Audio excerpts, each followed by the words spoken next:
Do you want to be someone's top priority? In today's fast-paced world, where information and interactions happen all the time, getting other people's attention and priority isn't easy. No one likes feeling like they're just a backup plan for someone else. How do you get over this? Today, we're going to talk about 10 subtle art principles distilled from ancient Stoicism, a way of thinking that has stood the test of time and is still unique today. We'll look at how Stoics have used these principles to naturally become people that everyone around them values and admires. It's not about fundamentally changing who you are, but rather about nurturing and enhancing your natural qualities of greatness. So if you've ever felt overlooked or underestimated, this discussion is sure to be lightning.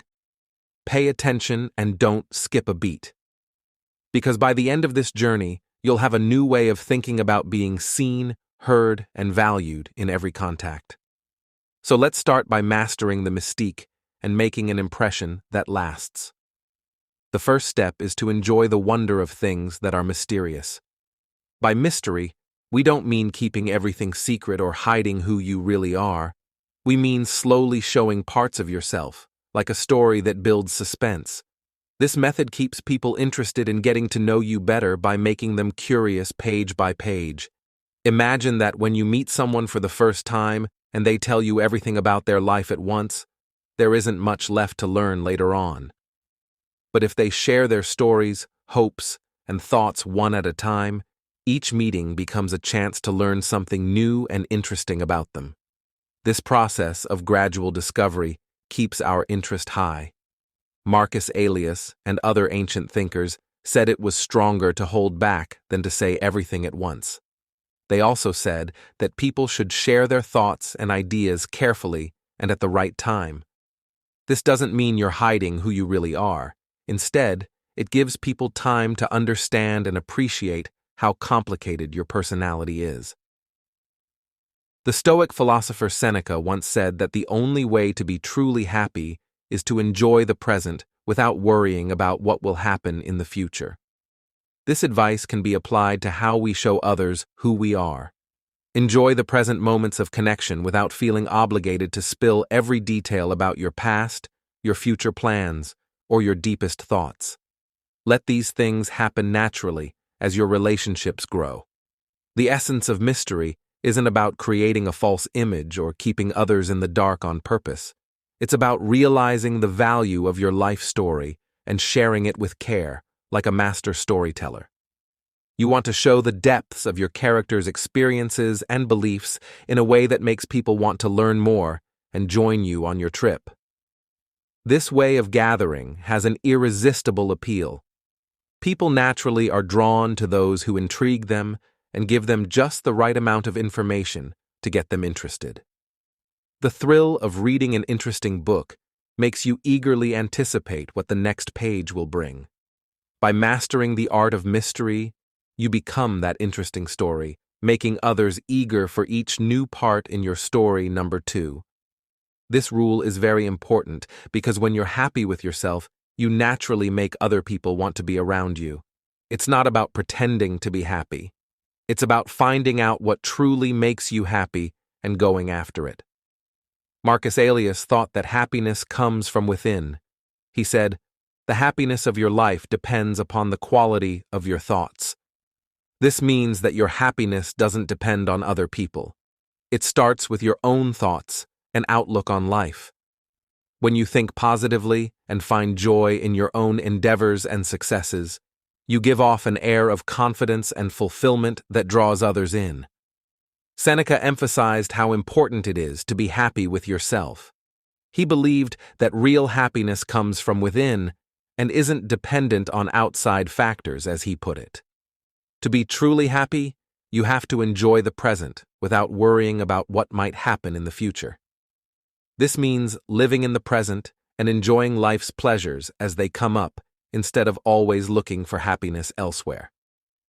Epictetus also talked about how important it is to focus on what we can control. He said, "Seek not the good in external things, seek it in yourselves." This is a powerful reminder that your happiness shouldn't depend on other people's actions or opinions. It should come from your own values, activities, and taking care of yourself in everyday life. This principle means doing things that make you happy, being around people who support you, and putting your mental and physical health first.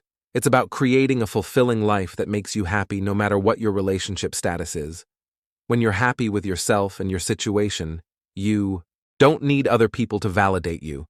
Instead, you share your genuine happiness with them.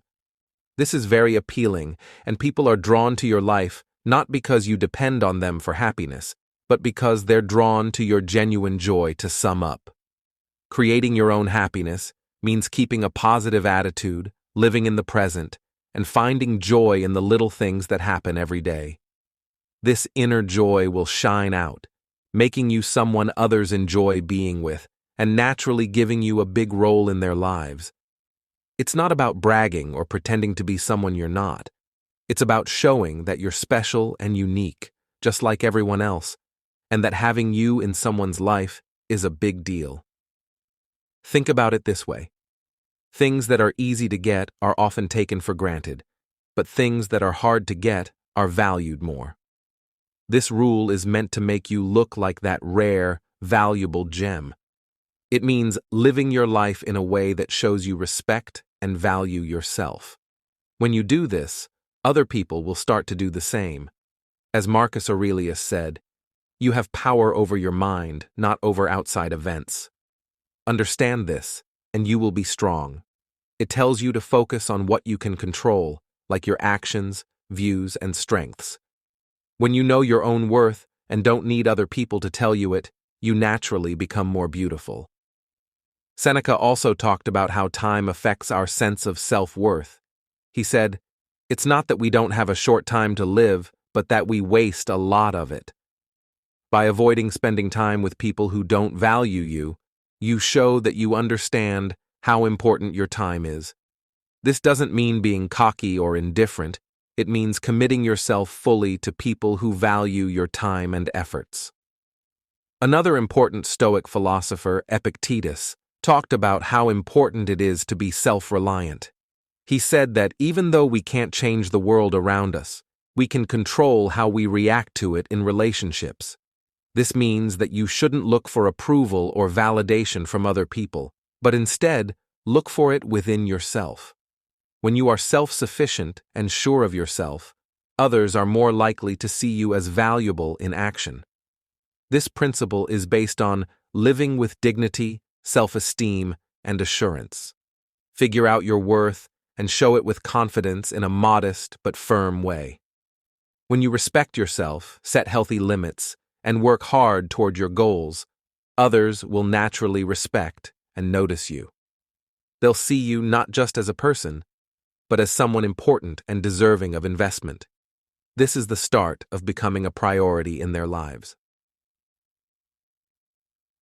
Rule number 4.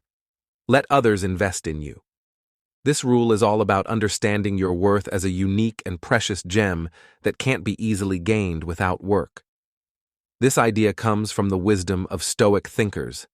Epicurus once said that nothing great is made overnight. The same is true for relationships. Lasting bonds don't form overnight. They take time, effort, and commitment. When you let others invest in you, they come to see your value and the good you do for them. Marcus Aurelius also stressed the importance of how important self-worth is. He pushed inner strength and self-esteem, saying that how you see yourself has a big impact on how others see and value you. As Aurelius said, "Very little is needed to make a happy life. It's all within yourself." When you know your own worth and show confidence in it, others are more likely to see it too. Seneca's lessons also. This idea was important to him, and he pushed for self-satisfaction and the idea that we suffer more in our minds than in real life. This means that worrying that other people won't see or appreciate your worth is usually not necessary. By putting your own worth first, others will eventually see and appreciate it too. This principle is all about having a life that shows how much you value yourself. Try to do things that will help you learn and improve your skills. Take care of your physical, emotional, and mental health, and live a life that others would love to join. Remember that when someone spends time and effort on you, it creates a deeper bond that makes your connection stronger. They start to see you not just as another face in their life, but as someone important and irreplaceable. In conclusion, be valuable and open to others. Investing means recognizing your worth, working to improve yourself, and building meaningful relationships through mutual effort and respect. This way of doing things makes you a priority in other people's lives not because you demand it, but because they genuinely recognize and appreciate it. 5. Put yourself first. This means taking care of yourself and valuing your own well-being. Remember that self-care isn't selfish, it's necessary. Marcus Aurelius once said that you have control over your mind, not outside events. Understand this, and you will be strong. This quote shows how important it is to pay attention to your own needs. It also tells us that we can change how other people treat us, but we can change how we treat ourselves. Seneca emphasized the importance of being self-reliant and independent. He thought that our happiness should come from within and that we shouldn't depend too much on other people to give us a feeling of worth or happiness. Eating well and being happy with yourself are important for living a balanced and calm life. Epicus added to the conversation by saying that we should focus on the things we can control in our actions and responses. He said that we can't change the things that happen to us, but we can always change how we react to them. Stress how important it is to take care of your own needs. In reality, it means taking responsibility for your own happiness and well-being, instead of relying on other people to give them to you. Setting boundaries in your relationships and making sure you don't always put other people before yourself is part of making yourself a priority. To take care of your own health, you need to set aside time for things like rest, hobbies, or growth as a person.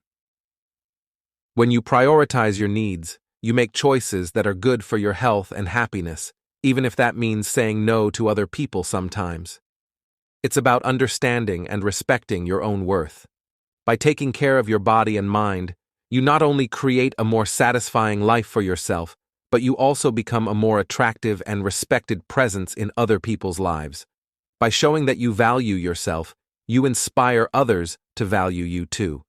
If you've made it this far and are still with us, please share your thoughts below or just type, "I prioritize myself," to let us know that you connected with today's message.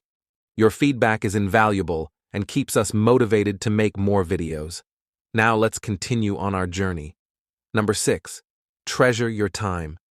If it's about realizing that your attention and availability are valuable, show that you have your own life duties and passions. This will help you make your time and attention meaningful gifts that you choose to give. Marcus Aurelius told us to value our time and not act like we had forever. This helps us remember that time is valuable and we should use it well. Being picky about when, how, and with whom you spend time shows that your influence shouldn't be ignored. Seneca also talked a lot about how important time is. He famously said, "It's not that we don't have time, it's that we waste a lot of it." This shows how important it is to be aware of how we use our time when we're not always available for everyone, which makes others want to do the same. Epictetus said that we should focus on the things that we can control and spend our time on things that make our lives better.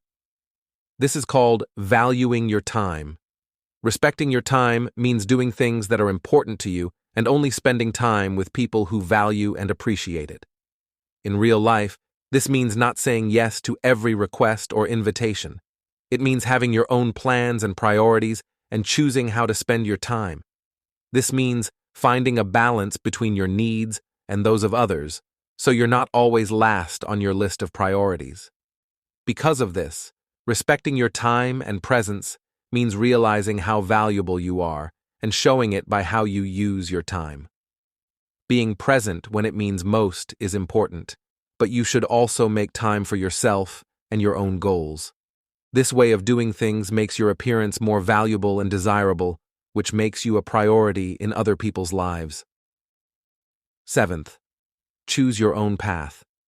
This means embracing your freedom and going after what's most important to you. Instead of relying on other people for happiness and meaning, try to make your own life fulfilling. As Marcus Aurelius wisely said, "He who lives in harmony with himself lives in harmony with the universe." This quote perfectly captures the essence of this principle. Living in harmony with yourself means pursuing your own dreams, interests, and goals. When you're happy and fulfilled on your own path, you naturally become more appealing to others. They're drawn to your independence and sense of wholeness, which makes them want to be a part of your life. Seneca stressed how important it is to be happy within yourself. He believed that our happiness shouldn't depend on how we interact with others. If we want to be loved, he said, we shouldn't look for love and approval from others. Instead, we should cultivate love and fulfillment within ourselves. When we do this, we naturally become people who don't need attention, but effortlessly draw it in. Epicus, on the other hand, stressed how important it is to focus on what we can control. He said that we are disturbed not by what happens to us, but by our thoughts about what happens in the context of living authentically. This means that we shouldn't depend too much on outside approval or perception for our happiness. Instead, we should focus on building a life that brings us real joy and contentment.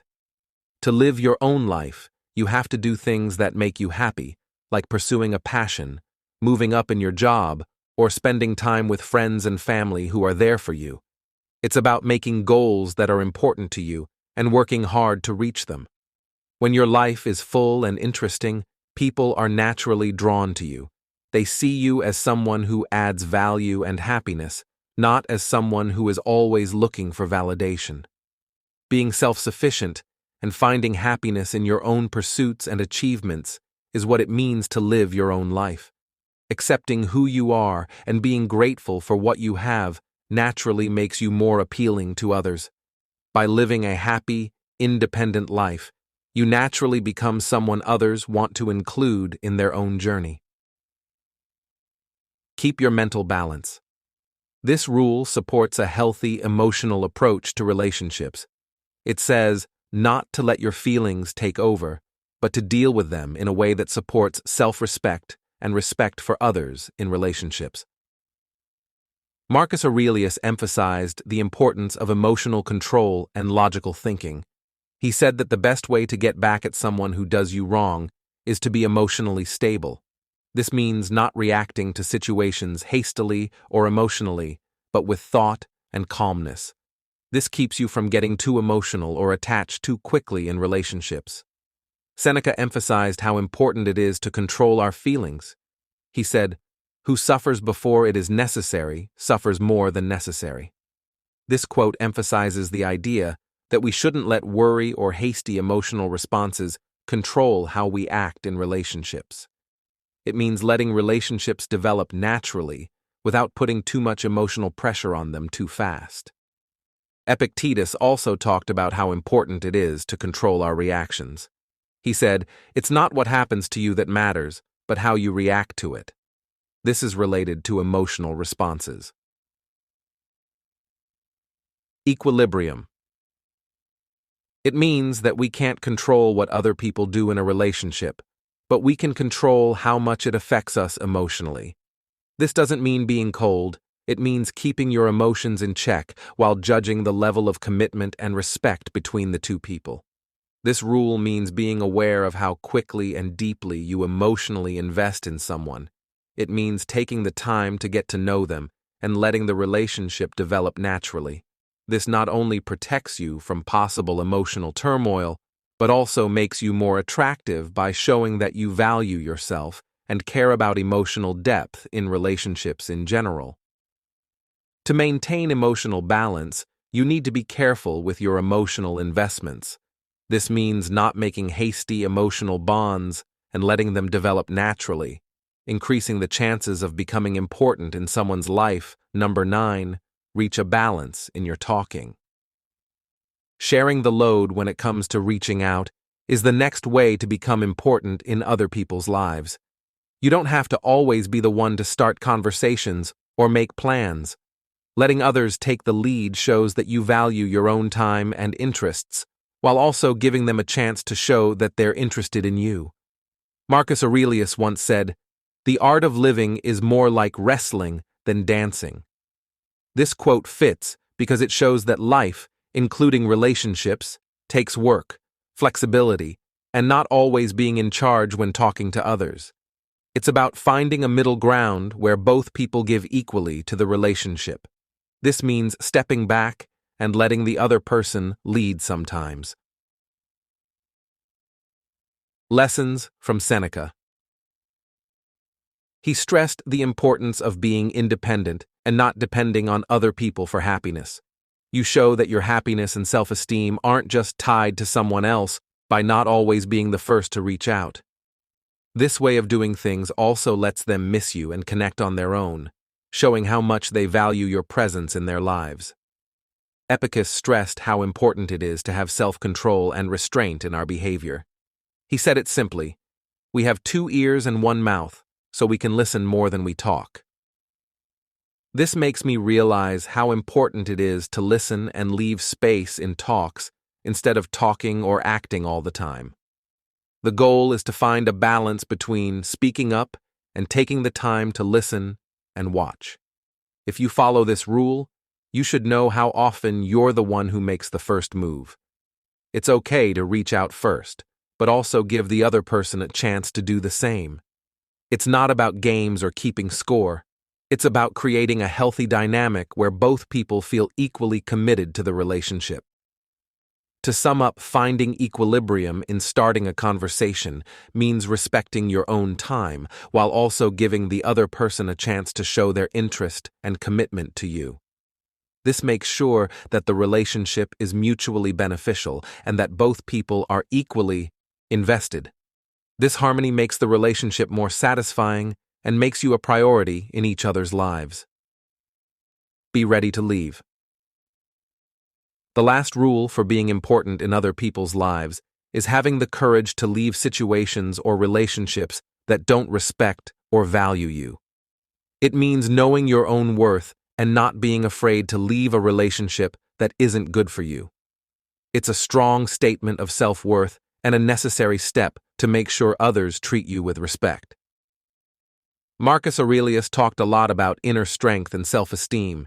He said, "You have control over your mind, not outside events.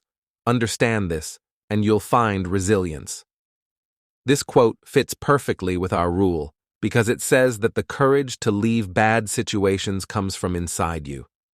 It's about realizing that you can't always control how other people treat you, but you can control how you respond. Seneca also talked about how important it is to respect yourself and not settle for less than you deserve. He said that just as is a story, so is life. What counts in relationships is not how long they last, but how good they are. This means that having a connection doesn't mean you won't be lonely. The quality of the relationship does. Epictetus believed in human responsibility and the power of choice. He said that only educated people are free. This freedom includes being able to leave settings that don't treat you well or help you. When talking about education in this case, it means knowing your own worth and knowing that you deserve respectful, positive connections. Being ready to step away means setting clear boundaries in your relationships and sticking to them. It means knowing when a relationship isn't respectful to both parties and having the courage to walk away instead of settling for less than you deserve. It's not easy, but it's a strong statement of your own worth. In essence, being ready to step away means recognizing and affirming your own worth. It means not hesitating to leave situations that don't treat you with the respect and consideration you deserve. This rule is important because it shows others that you demand to be valued and prioritized. It's a statement that you deserve better and won't settle for anything less as we wind down for the day. I want you to understand something very important. Your true worth is not based on what other people think of you, but on how strongly you stick to your values and how much you respect yourself. You are a mosaic of your past experiences, your hopes for the future, and the things you've learned along the way. It's important that you never forget this fact. As we wrap up today's discussion, these 10 principles shouldn't just be seen as suggestions for what you should do, but as strong affirmations of the amazing person you already are. Each step you take toward valuing yourself sends a strong message to others about the value you deserve. Remember that even though this chapter is ending, your journey of personal growth and discovery is still going strong. This path doesn't have a final destination. Each day brings new chances to learn, grow, and become even more in line with the person you want to be. If today's discussion spoke to you, please share your thoughts by commenting 100% below to show your participation. Remember that understanding these tips is just the start. Putting what you've learned into practice in your daily life is when the real change starts. And finally, I urge you to dig deeper. You can see a playlist on your screen that will help you on your way to self-empowerment and ongoing personal growth. Click on it now. Enjoy yourself and keep shaping your life into the masterpiece it's meant to be. Thanks for spending time with me today. Keep doing well, grow, and remember that you are and will always be the main character in your own story. See you in the next video.